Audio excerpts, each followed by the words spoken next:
Good evening, everyone. Good evening, and welcome to this special edition champion conversation about navigating the nuances of the holiday season. I'm your host, Napoleon Bradford, and it is without a doubt an honor to be here and to share this space. I want to give you space, those who are watching, to take a minute, share this, as well as type in the chat and comments where you're watching from. Now, we are fully embedded in the comments, so your questions and your conversations can be easily responded to if you just type in the chat. I apologize for the delay, but as you know, things never go the way you plan. So, with that being said, this conversation is so important, especially as we're preparing really 3 days away from Thanksgiving. And for many of us, we have experienced some things in the last 365 days that may make this year different. And even if it's not in the last 365 days, the reality is oftentimes the holidays are filled with moments that trigger past trauma or that just seem different. Many of us aren't as enthusiastic. We're not excited about decking the halls with boughs of holly. We're not excited about here comes Santa Claus or any of those things. So I have to be honest that even for me, yesterday, right? In fact, no, it was Saturday, I finally finished Young Sheldon, right? It's a series spinoff of Big Bang Theory. And nobody warned me about the last season. And I'm not going to spoil it, but in the last season, 3 episodes before the end, there's a traumatic event. And the way the traumatic event unfolded was two coaches from the father's school showed up, the coach and the principal, to deliver bad news. And for those that don't know my story, I was at church on a Saturday and two police officers came to tell me that my daughter had been killed in an accident. And so when I saw it, and then the subsequent episode was all about Sheldon reliving the last encounter with different outcomes, different things he should have said, different things he should have done. And I remember grappling the same way, trying to figure out how I could have done things differently so that my daughter would still be here. And so for the last 3 episodes of Young Sheldon, I cried. And it put me in a dark place for about 24 hours. I couldn't finish my work. I couldn't write my sermon. I was devastatingly impacted. And my daughter passed away in the car accident in 2016. So 8 years later, I'm having a major grief event. And so I know it's not just me, which is why I thought this was so necessary to have. And I couldn't have this conversation without one of my closest friends and someone who navigates grief better than anyone else I know. So without further ado, I bring to the stage my beloved sister, Dr. Jamie Eaddy Chism. Of course, I'm on mute. Hey there, my brother. So glad Hey, to be here tonight. yeah, And listen glad to to your have you here. story, man. Listening to the story, even as we start the conversation. Yeah, thank you for sharing that as an opening for us. Yeah. Yeah, it seems so apropos, right? Like we're having this, and this happens to me. I'm supposed to be hosting it, but in the preparation for hosting it, just Yeah. this event happens. And so let's unpack the reality of Mhm. emotions that many of us don't expect to have during the holidays, but that might creep up on us. Yeah. We're doing this at work right now. This idea of or talking with people at work about this idea around we don't get to determine what emotion is going to show up in our bodies, in our being, right? That it has free reign. It can come and go. And often during these holiday seasons, whether the loss we experienced was last year or maybe even 10 years ago, it doesn't mean that sadness won't rear their face. Like 10 years ago, you've been fine for the last 9 years. And all of a sudden, this year, sadness shows up. Anger or frustration can show up. Joy, right, can show up as we think about the moments that we got to spend with people.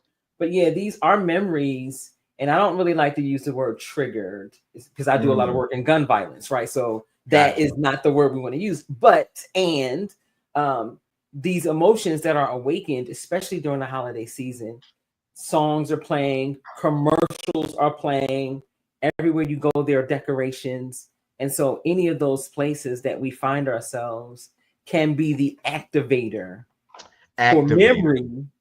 That memory then awakens emotions, right? So yeah, and it's all of them. And really to help us feel that we don't have to be ashamed that, you know, this loss was 20 years ago. I shouldn't be feeling this way. No, it came. Give it its space, right? And so yeah, any emotion can show up in this season, and it can be activated because everything around us is celebrating a holiday. Even if we don't celebrate the holiday, the memory that it awakens in us can certainly bring emotion with it. Yeah. That's a major point. And I love the word activate or awaken, right? I love it because it suggests it may have been dormant or under control for a while, but some new stimuli, some new memory, some new occurrence shook it a little bit. Yeah. Yeah. Because it lets us know that all of the emotion is here. It's here, right? And yeah, maybe I haven't been sad for a year, and that's okay. That doesn't mean that sadness, that I will no longer feel sad, that I will never feel sad again because of this particular loss. It's just that I'm not sad right now. But you play, you know, for some folks, soon as you hit in my mind, for those who celebrate the Christmas season, right, it starts to bring up memories of people and things, and that could be some sadness, some joy, some peace, but also some sadness. So yeah, it activates memory. We have memory. Now there can be some cognitive deficiencies where memory doesn't work the same way it did before. Okay. But barring that, we have memory. And memory is that thing that reminds us of the good times, of the not so good times. It reminds us of the connection. It reminds us of the closeness, right? It reminds us of the, I can reach out and touch you.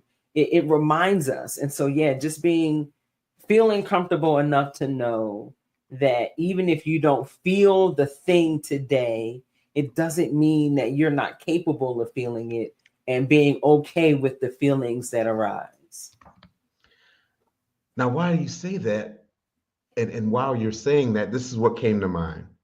Because the other piece is this illusion that grief sometimes somehow dies, or you can be cured from grief, right? But again, those words activate and awaken both suggest that grief is forever. It's a forever part that we can either choose to ignore and it sneaks up on us, or we can choose to embrace and we learn to coexist. Is that right? Or should I not use that term? No. So yeah, grief is not something that dies, in that we are forever living the rest of our lives knowing that we've experienced this loss. And so the reminder, the memory of the loss is there. So the possibility for me to be activated, or, you know, maybe I'm not in an acute stage of grief, but the possibility of just having to navigate the emotion around loss is always present. It may not be acute today. It may be that it was 20 years ago, and you've reoriented yourself to life. You have reimagined what life can be. You have, identified who you are today, minus the people who aren't with you physically anymore. You've done all of that work, but that does not negate the fact that there was a pre and a post date, right? That there was a date that the person was here, and there was a date that you remember that you will no longer sort of see them physically. And so in that way, grief is this ongoing way that we navigate grief for the rest of our lives. It does not mean that it is overwhelming or that we are sad all the time. It just means the fact that we've encountered this loss, the possibility for all the emotions that are associated with, they can come, they can awaken, they can be present in our lives, in our bodies even. So just knowing, when you have a loss, you live the rest of your life with that loss. You live the rest of your life with that loss. And not every loss is as intense as, right, that there are levels, because it's personal, it's a personal experience. So there are levels to the loss. And there might be some losses that, for example, working with a family who the father transitioned a few years ago, father patriarch. Now the daughter is getting married, or she's married now, but was getting married, and dad died a few years ago. They found life again, living, but now she's getting married, and guess what happened? What is one of our sort of rituals in this marriage ritual? What are one of the practices in the marriage ritual? The father walks her down the aisle, one of the parents, right? Or a loved one, at least, right? A dear, cherished loved one. And because her father was alive before she knew him, she'd always imagined dad walking her down the aisle. Well, dad's not here. So it wasn't that she had been sad about dad over the last year or so, but when she started planning that wedding, the reminder that, oh, wait a minute, here is an event in my life that my dad is not going to be here for. Right? And so we have events. Maybe she graduates school. Maybe she has her first child. The reminder, dad is not here. And so as we live, that's where how grief continues to stay with us. It is that we continue to have these events in our lives and moments in our lives when we are reminded that someone who was cherished, someone who was loved, someone with whom we had connection, because sometimes maybe the love ain't so great, but someone with whom we had connection is no longer here.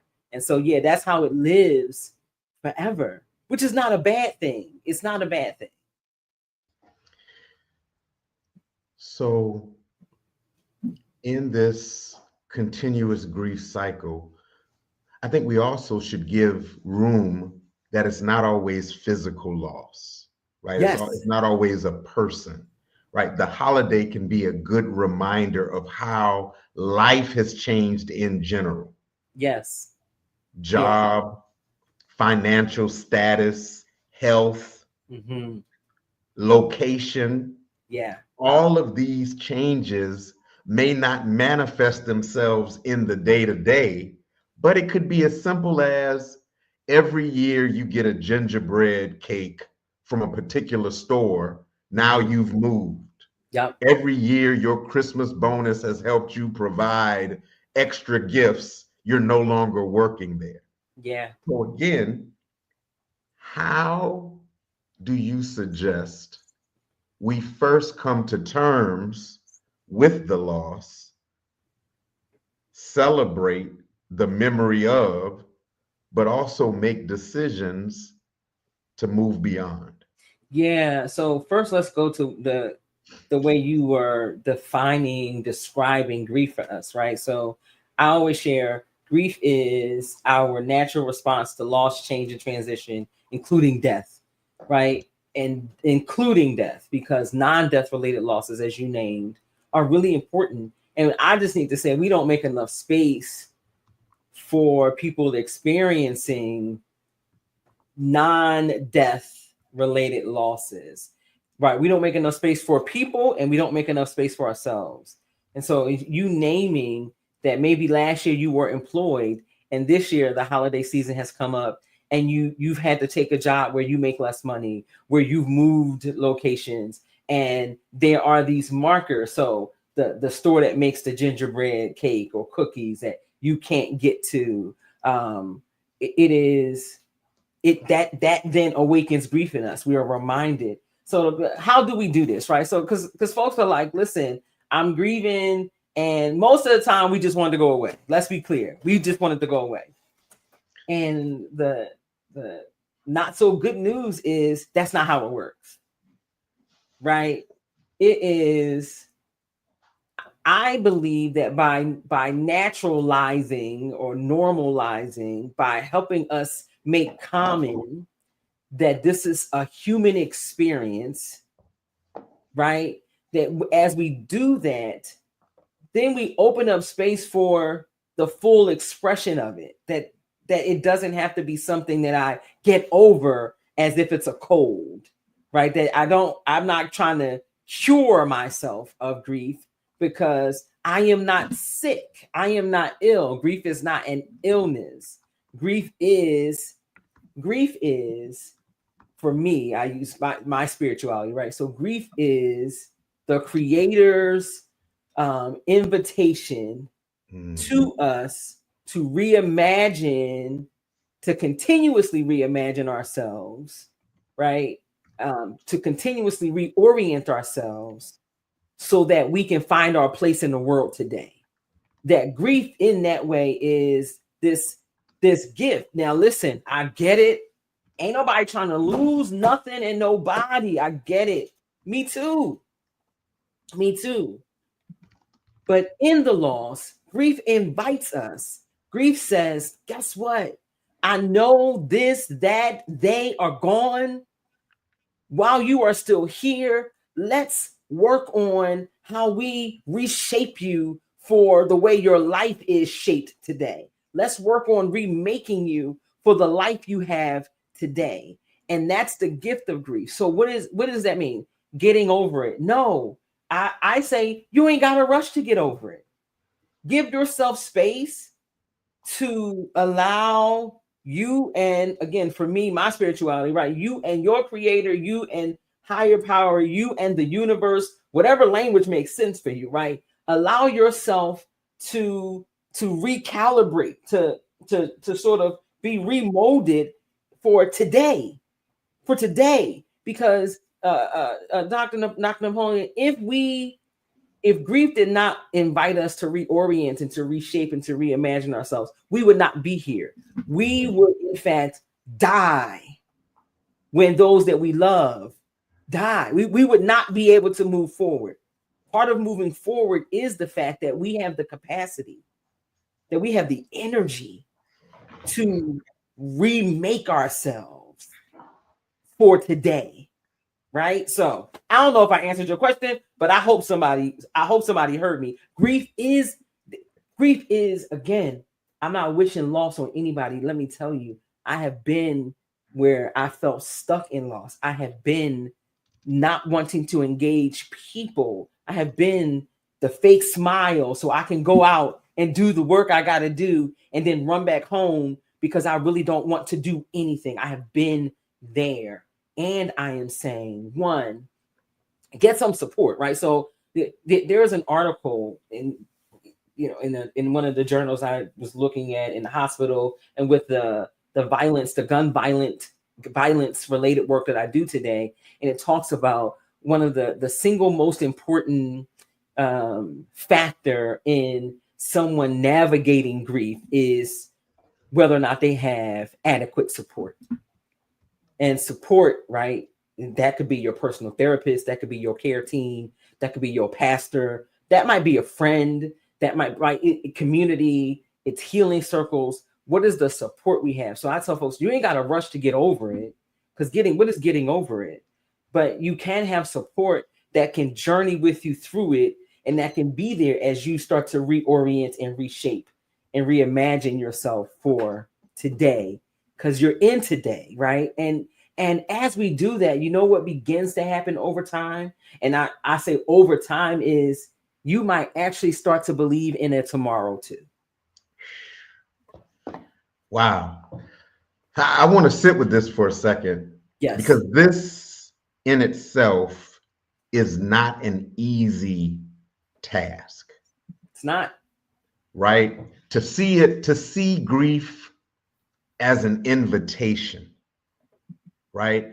That the creator, based on your faith tradition or some higher being, or that the world itself invites you, first of all, to live beyond the moment.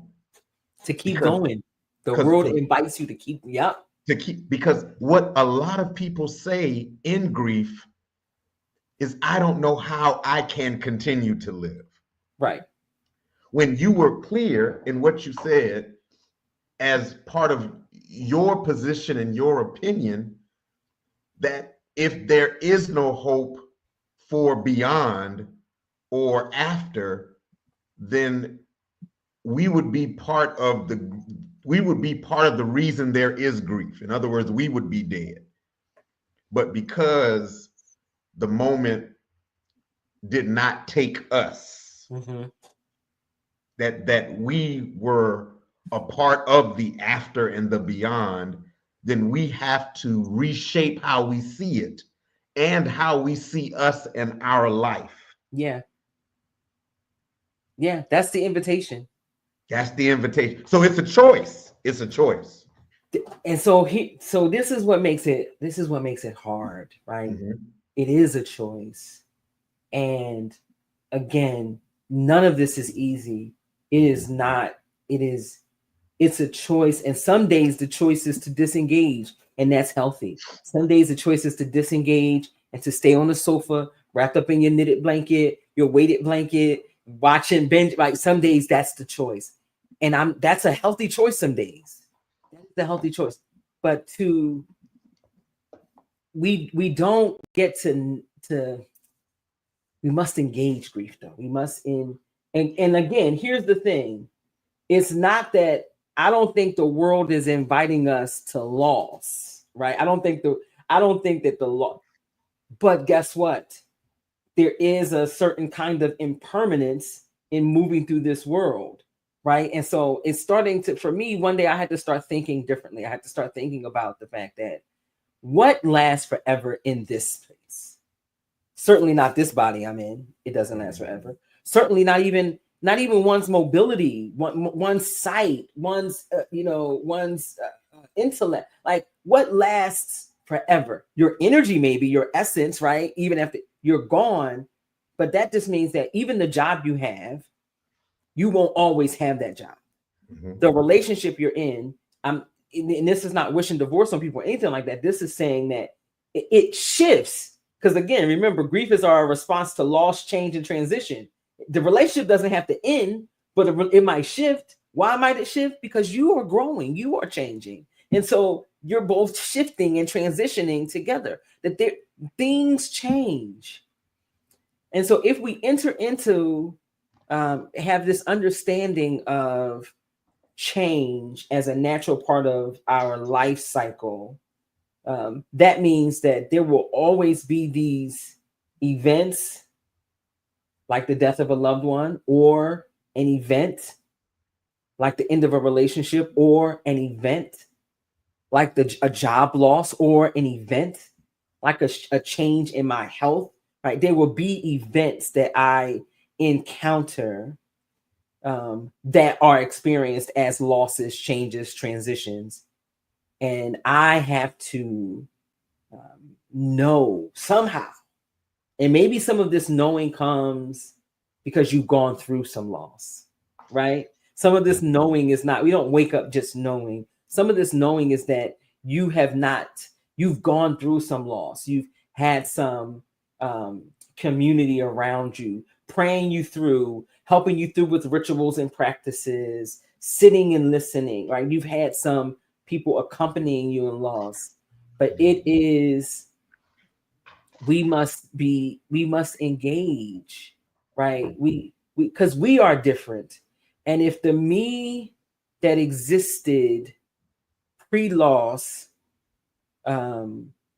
doesn't make room for the me that is emerging post-loss, then I might get stuck somewhere. Because this new me is here. She's here. She's here because your world has changed. And that's the piece. It is, am I willing to allow myself to continuously be reimagined, reshaped again for my today, and ideally for my tomorrow? Man. So engaging the grief or ignoring the grief does not remove the loss. The loss Right. has occurred. The loss has occurred. You can either, and even we subtly accept it without knowing it, right? I Yeah. think about the fact, and this just came to me because last week, 2 weeks ago, we went and visited Noel's grave, right? We understand that the accident happened exit 137 in Rocky Mount, Okay. North Carolina. We know that though her body was transported from Nash Community Hospital to Sumter, to Joe's mortuary, we understand that even though the loss occurred, we know that her body may be buried in Evergreen, but she's not there, right? So we understand that. But you think about the unwillingness to change. People who lose their spouse in the hospital still show up to the graveyard every year to visit, knowing that there's been some change. Like even there has been some change. And I think that part of because you talked about the only thing that occurs is change. How do we, because even ignoring it does not take it away, right? We can ignore it, we can embrace it, engage it. But one of the key factors that you mentioned was then seeing ourselves as changed by it, but also changed because of it, and changed for a future beyond it. Yeah. Yeah. Change for a future. So yeah, change for a future beyond it. That we are, even before people breathe their last breath, we are in a constant state of change together. Period. Right. And when we allow grief to be the catalyst for life, like when we allow ourselves to engage grief in such a way that it might become the catalyst for helping us now shape what life will be for ourselves and even those that we love, right? Grief might be the thing that draws us closer or deeper into our understanding of purpose. Remember, I'm not saying that I want you to experience loss. I am saying that when we experience loss, sometimes we begin to see life a bit differently, right? That again, I'm not asking loss to come into my life. And I know that it comes. And when it comes, what do I allow? How do I allow it to help me see myself, help me see humanity, help me see all of creation, help me see or experience the divine in a new way, in a more expansive way. I'll tell you this, it was loss that helped me just really have a bigger view of who God is.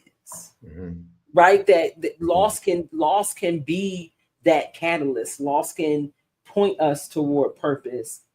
And so that's why when loss comes, yeah, it might take some time. It takes time. Why? Because guess what? How many years, how much attachment, how much connection existed here? How much of my identity was shaped by this relationship to a person, to a thing? How much of my routine, my daily routine, how much of my routine was connected to this person? And so they're not here, that means what? My whole world has been turned upside down.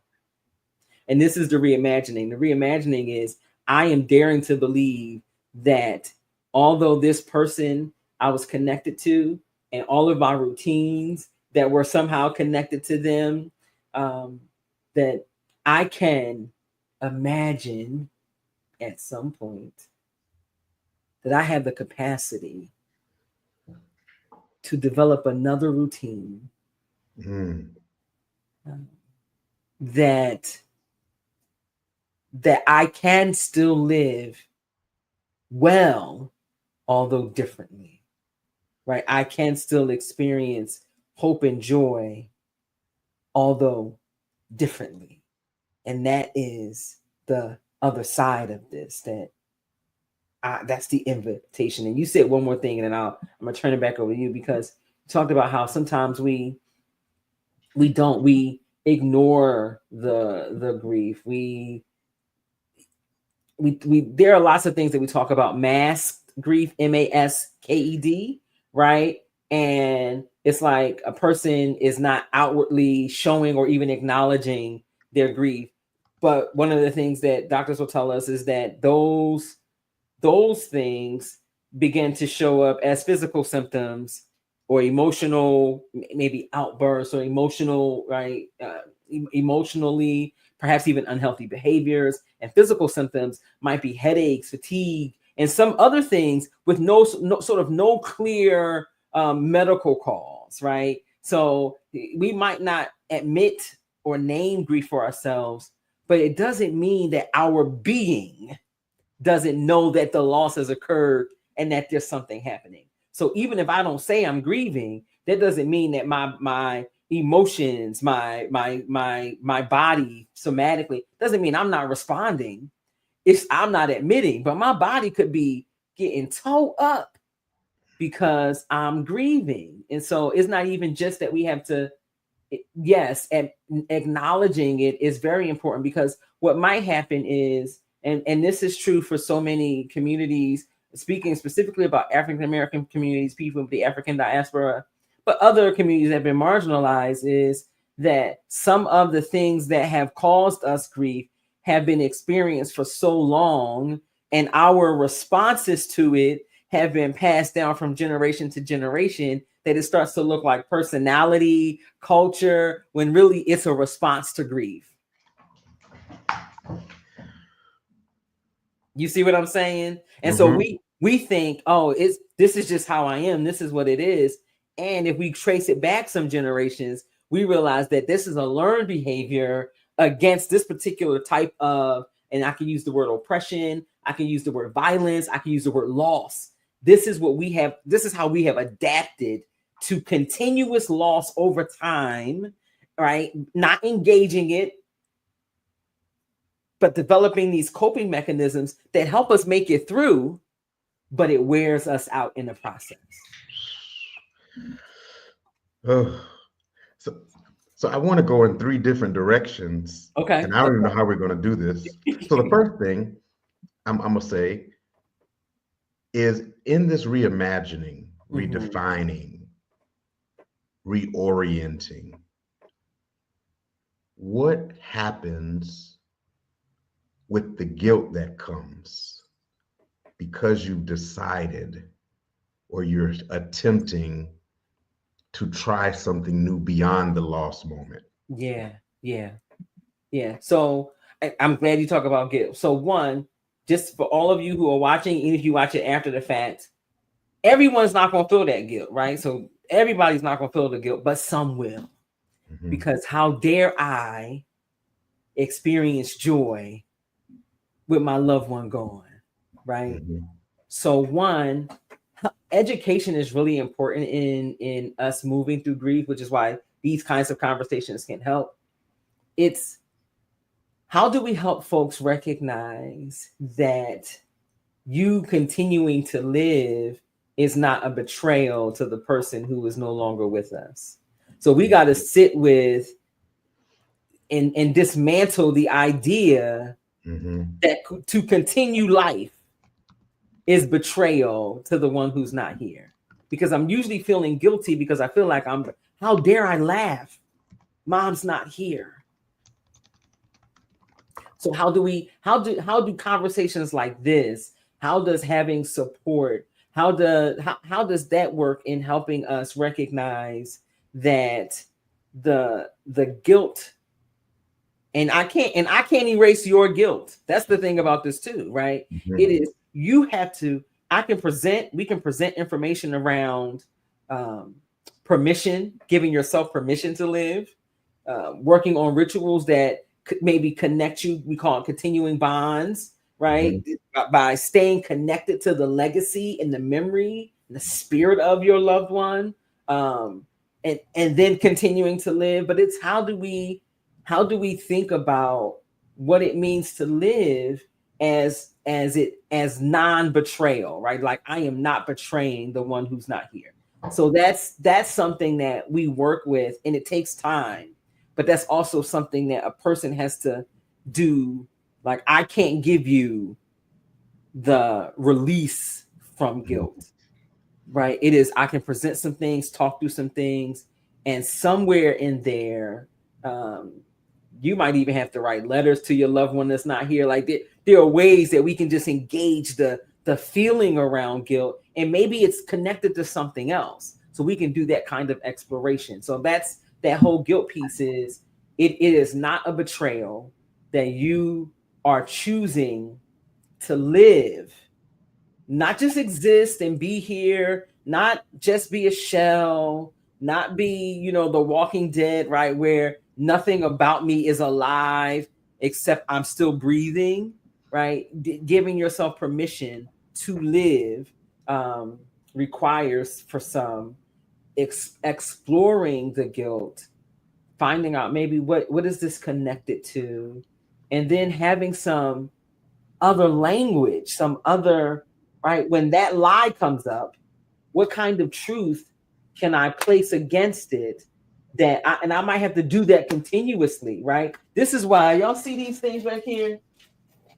I love these little things. They just stick to whatever surface. Like, in what way can I continuously give myself reminders? Because lies will pop up. Because I've been nursing these lies forever. They'll pop up. How do I give truth so that I can keep disrupting the lie that's popping up, that you can't smile and mom's not here? No, I can't. Like, what kind of truth can I use to disrupt the lie that I must remain in a state of despair because my loved one is not here? A state of suspended animation. Yeah. But it's not just with loss of person, right? How can you go into the holiday and make new friends on your new job, yet still get invitations to your old parties from your old job, right? Are you betraying them? How can you, after having a financial difficulty that may have been witnessed by people, now go and buy gifts without people whispering and feeling guilty? You're feeling guilty about how, you just had your car repossessed. How are you out here buying Christmas gifts? Because if we're not careful, that same guilt can be attached to any transitional moment. Yeah, absolutely. And that is, can we talk about what it means to allow people to rest in their humanity, which means all of the things you have named happen to us, right? And it is outside of us that someone has labeled that in a way that we hold shame and guilt with. Like, maybe I had $100 last week, and this week I only have $2. There's something outside of us that sort of demonizes or labels or shuns the fact that life is filled with transition. And so I must be able to acknowledge that. Dr. Bridgman says it this way. She says, instead of saying that there are some bumps in the road, right? Because then that means I'm walking through life and I might expect to see some bumps, right? A bump here, a little bit. She said, more, life is a bumpy road. Because Mm. so that, and those are two different sort of ideas. That if you say life is a bumpy road, then you might expect there's just going to be some bumps, rather than there are some bumps in the road. And so I think that piece, if we move, and I know we talk about bumpy roads and guilt, but it is, if I normalize that this is a human experience, then I also give people, we give ourselves, right, permission to not rest in shame or guilt when our situations change. When loss means that this year I can't buy, if you buy gifts, this year I can't buy gifts because of a loss I experienced. And instead of feeling some shame around that, I acknowledge that is where I am this year. Now, I wasn't there last year, because that's another thing that we do, right? We will take this year where I cannot do the things that maybe I want to do, and it will erase the last 25 years of showing up, of going to shelters and children's homes, and you've given millions of dollars, and this year you are on hard times. And so that's a human thing. We have to stop that. That's us. We gotta stop that. And if I might say, that is that sort of, when we think of white supremacy, that's that kind of ideology that pushes us into these boxes that no longer allow us to be human, right? We are human, and that means I'm going to grieve. I might feel a little bit of guilt, but I shouldn't be resting in the guilt and shame. We should be in community in a way that allows people to know that, yeah, you fell on some hard times, but I'm not going to leave you. If the holidays come up and you feel overwhelmed, guess what? You have permission to disengage this holiday, or to engage with all of your emotion. And we won't make space for both, right? We're not going to tell you that if you show up, then it must look like this in order to be in our holiday space too. So let you said you had three things. We only did. Listen, you didn't added a fourth one, right? Okay. So you say that, and I love the way you differentiated between bumps in the road and bumpy road.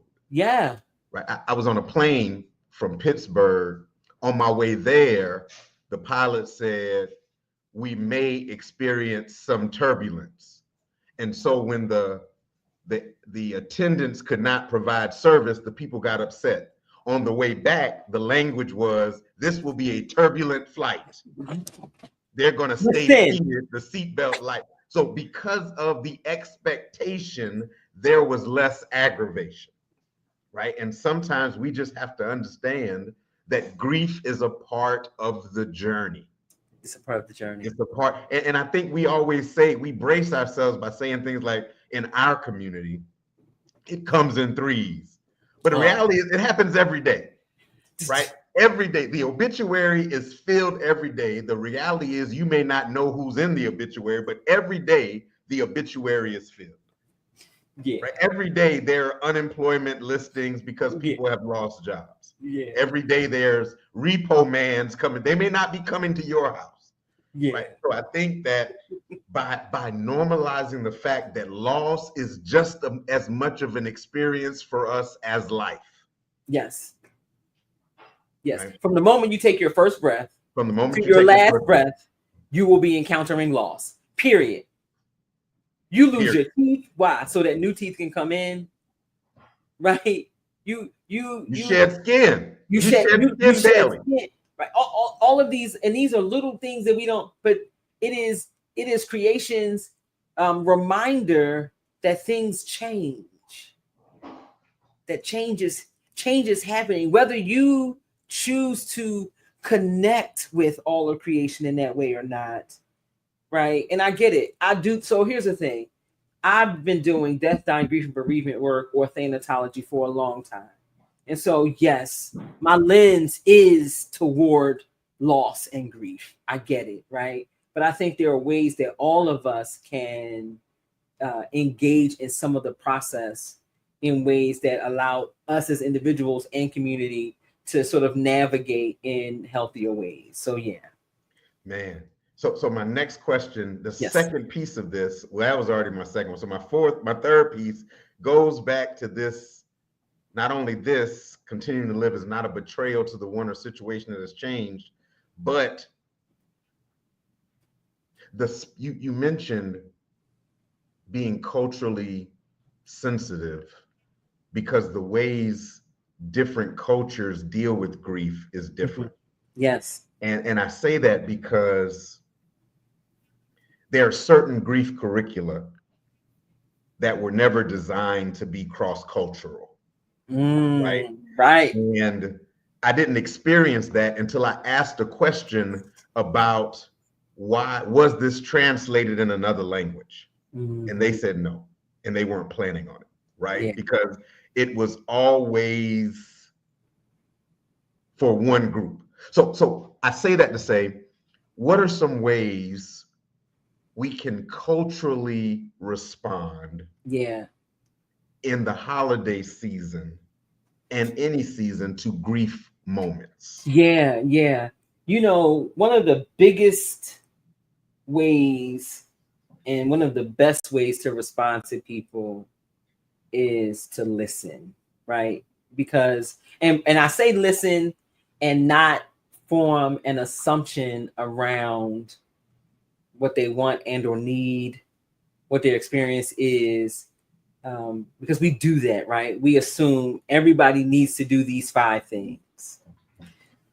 And sort of culturally, it is, if I want to journey with you, if I want to be present for you, support you, think about this holiday season, maybe I might want to. Humility keeps us not well. Humility invites us to ask questions, right? Humility invites us to not think we know everything, right? And so some of this is, we actually have permission to ask people, I know you talk about your family's loss. Are there some ways that your family has supported one another in the past? What are some of the things your family's done in the past, right? So now I'm asking you to think about, because what I recognize is you have the strength and capacity in you.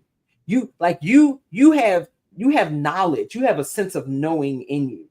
And I need to invite that into this process.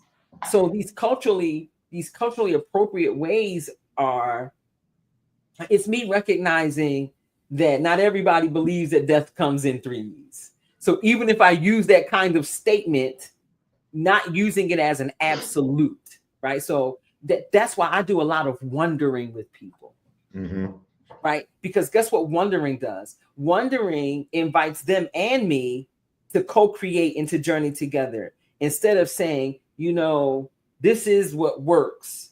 It is, have you tried?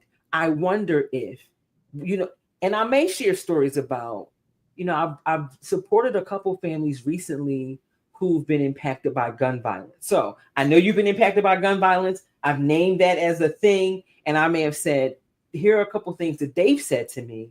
And I don't know if any of those might be supportive of you. Does any of that sound? So it is a willingness to ask, to lean in, to recognize that even if you are the expert, you ain't the expert. Like that is for me, the culturally appropriate way. Now let's talk about some things that maybe we're familiar with that our families do, right? So storytelling in families. So one of the things we would do, we tell stories. My family, and we're not as big as we were when the matriarchs, when the grandmothers were here, right? But we would tell stories. There is not a big holiday that comes when all of us are not together and are not telling stories of those that were here before. Because that storytelling is healing, right? Storytelling reminds us why we're connected, and it might also give us something to strengthen us for our future. So that storytelling is a great way, sort of culturally, to inviting people to tell you their stories, right? Stories about their loved one is a great way to be culturally appropriate, because you've just wondered and you've invited them to do the thing, right? And some basic things, making a dish. So if you're having a Thanksgiving dinner, right? What was grandma's favorite dish? What did she make? She made sweet potato pie. okay, who gonna make the sweet potato pie this year? Because we know grandma's not here. So it's maybe sometimes it is doing or making their favorite things. That's a way that we can come together. So inviting people to do what is their strength and recognizing that your strength and your family, it might be different than their strength and their family. Even if there are some similarities, I have to enter into every space with you in mind. Because if not, then I might run the risk of attempting to get you to follow a prescription for moving through your grief. And I don't believe that we can move through our grief with those prescriptions. Woo. Oh, I love it, Terrence. Listen, don't say. So some things we don't say. And this wasn't a question, but yeah, there are some things that we don't say. Now, let me say this. I recognize that there are some platitudes that we use that we think are helpful and we may have found helpful. But yes, so that one, saying they are in a better place. The truth is we may actually believe the person's in a better place, but in this moment, telling me that they're in a better place, it feels like often that you are trying to overshadow my pain. And you're saying, you don't have to cry.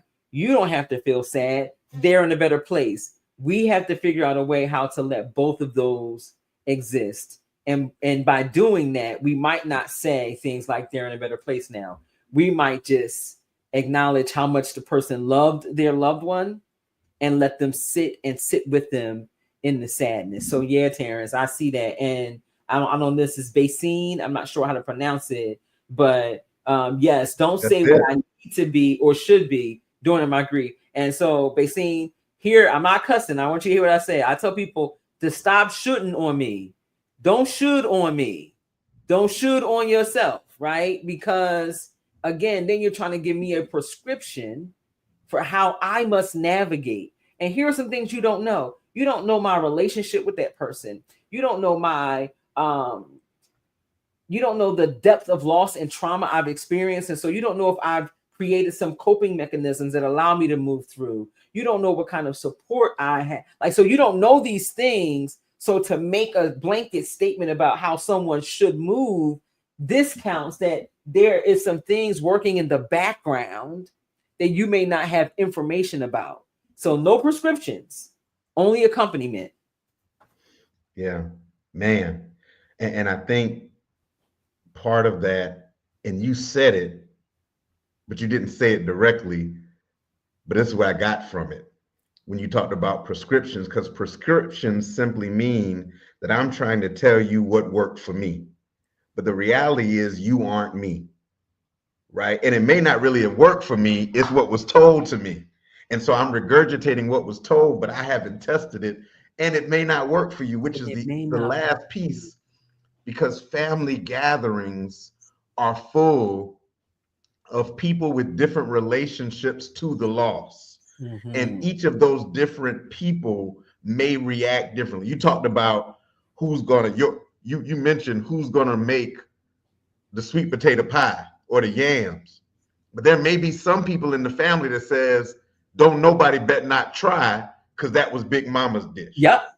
Right? Yep. Don't nobody bet not sit in daddy's spot at that table, right? Because that's where daddy sits. And if anybody is added to the table, they need to pull up a chair to sit somewhere else because they're not going to sit in that seat. Yes. Right? Yes. Yeah. And Bae, you're right. There's no rule book for feeling sad or hurt from loss. Yeah. But I think that part of us, we have, that's where the grace comes in. The grace comes in journeying through the grief with someone. Yeah. Right. Not forcing them to go your way or you go their way, but co-experiencing the grief. Yeah. Together. Right. Yeah. Brene Brown says sitting with them, mm-hmm. Getting in that place with them. Yeah. And you said something that's so important, that the family dynamics, and family as in, you know, your actual family, but also sort of community dynamics, right? Each of us is moving through this differently. And we all have this, we have this thing working in the background, right? this coding is in the background, right? And I want to make the dishes that grandma made, right? I want to make them because she gave me the recipes, and she would want them to be on the dinner table, right? But you don't want to make the dishes that grandma made. Well, guess what though? I also didn't want to go back to my grandmother's house, and I didn't go for 17 years, even though the house is in the family. That meant the family member who lived in that house could only see me if they came out the house and to somebody else's house. But you would go every week. So it is, each of us is going to do this a bit differently. You talked about grace. It is recognizing that in community, we have to be willing to allow, it's like it's rubbing up against each other, really is what's happening, right?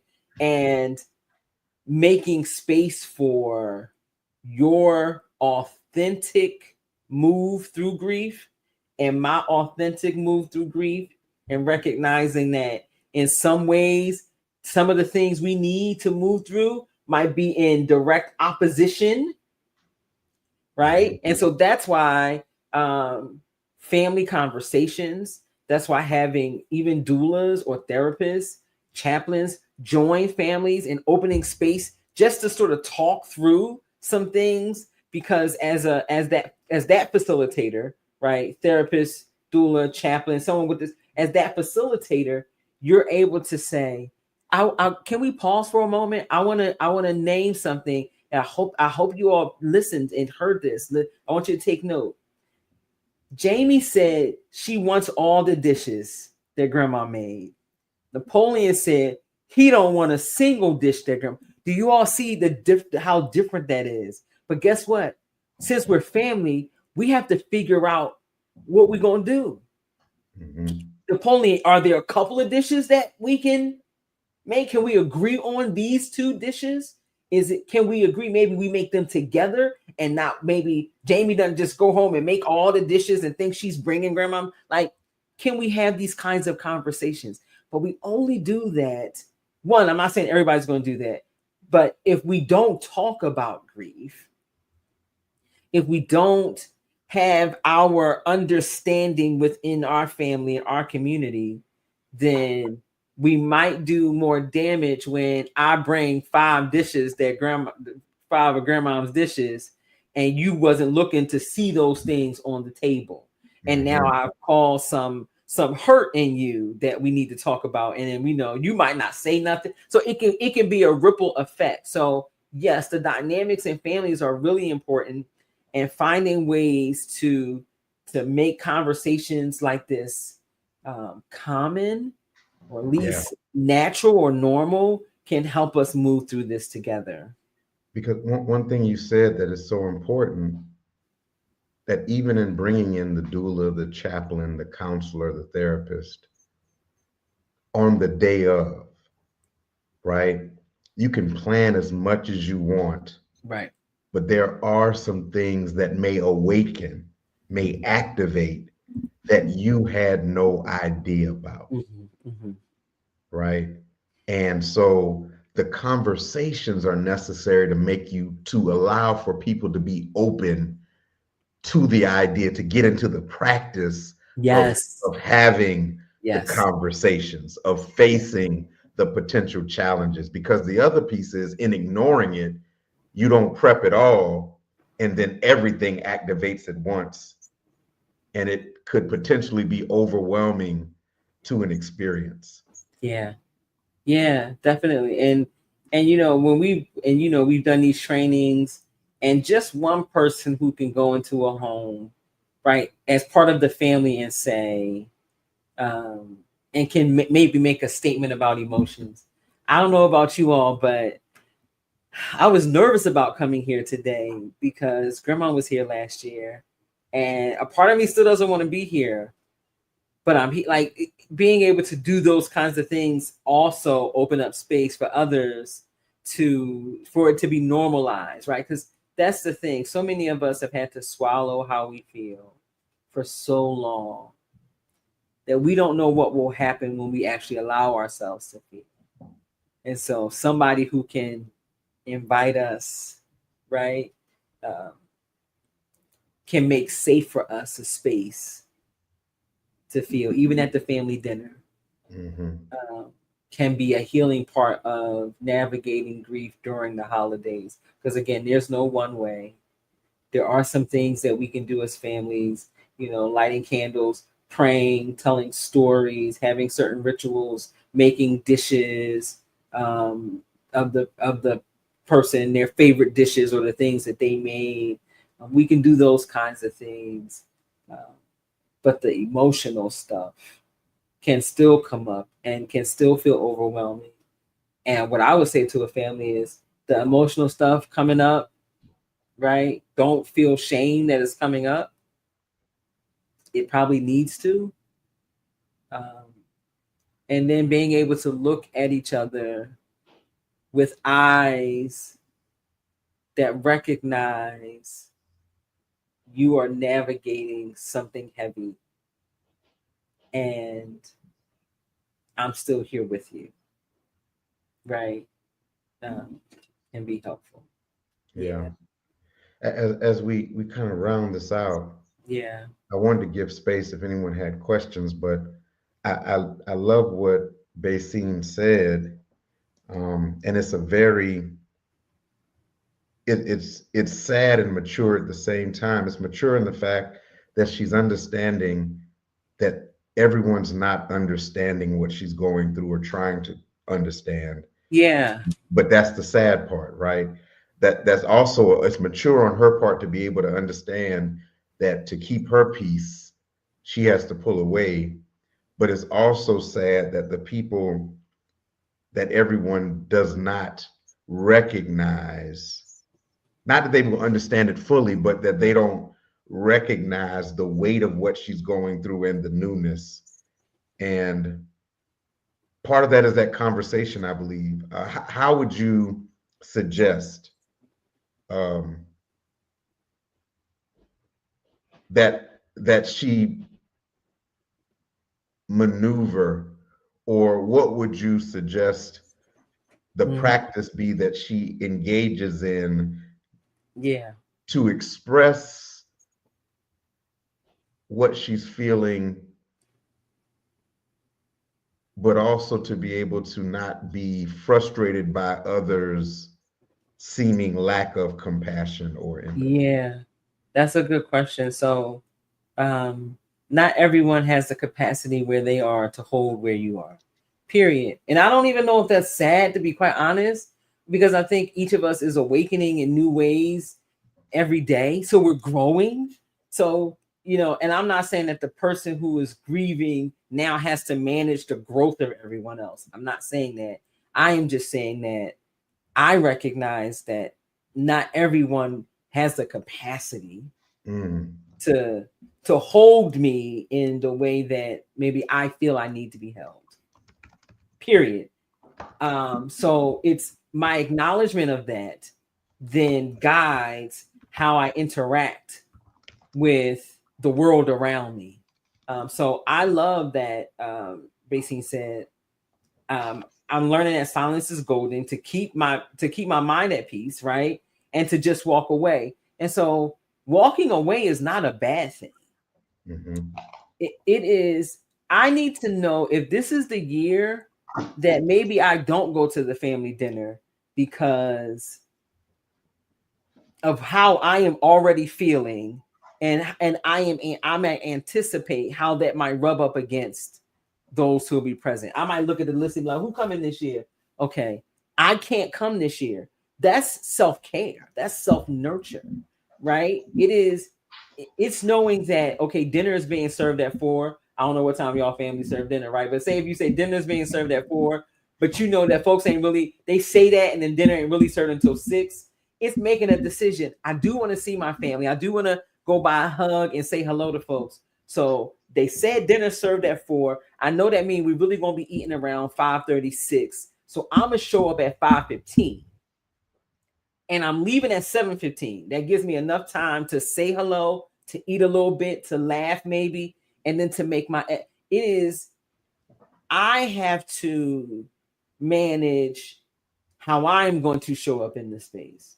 Because what I can't control is whether or not everybody around me is going to have the capacity to hold me. I don't know that you can hold me.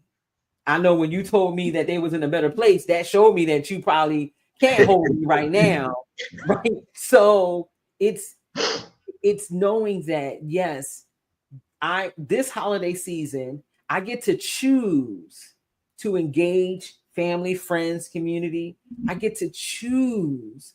And then I tell people this. Guess what that also means? That also means that there are some people in our community who grief has been heavy for them. And I say community as in perhaps family, friend circle, right? You get to define what that means. Grief has been heavy for them and they have started to disappear. So yes, we get to decide how we want to engage. And part of being community means I also look around and I say, Dr. Napoleon ain't been here for a while. Maybe I wonder what it might be for me to check in with Dr. Napoleon. Maybe he won't come to dinner, but can I check in with Dr. Napoleon? So both of those take place, right? I get to choose to be alone. To yes, I hear you, I see you, and that right. You have that choice to be able to sit home with the memories. I'm gonna tell you, there was a holiday that I made my own little dinner, and I didn't go anywhere. I stayed home. I enjoyed my dinner. I was sad. I was a little lonely, but still I needed to do that for me. So I hear you choosing to be alone with your memories, right? And part of being in community means if you and I are in community, I'm not going to tell you you can't be home with your memories, but I might send a text that just says, thinking of you today. I might send a text that says, can I drop a plate by for you? We got plenty of dessert. Would you like me to bring something by? Right. So what does it look like to allow people space to breathe and to be in their grief and to not leave them also? Right. And because that's the other piece of this is sometimes folks are grieving in our spaces and we just let them sort of fall away and never go back and check to see. I know I haven't been engaged, but I may have needed somebody to come and just check in and tell me, come on and live, baby. Right. So both of those. But if you are going home, if you have to make a decision, you don't have to spend it with everybody. You can choose to be alone. You can choose to have your own rituals. You can, and you can choose to be in community and set boundaries. You can choose to say, I'm only going to say this once. Please don't ask me about A. You can choose how to engage in the communities if you are going to spend time with people. And you can decide at any moment, all right, I've had enough and I'm going home.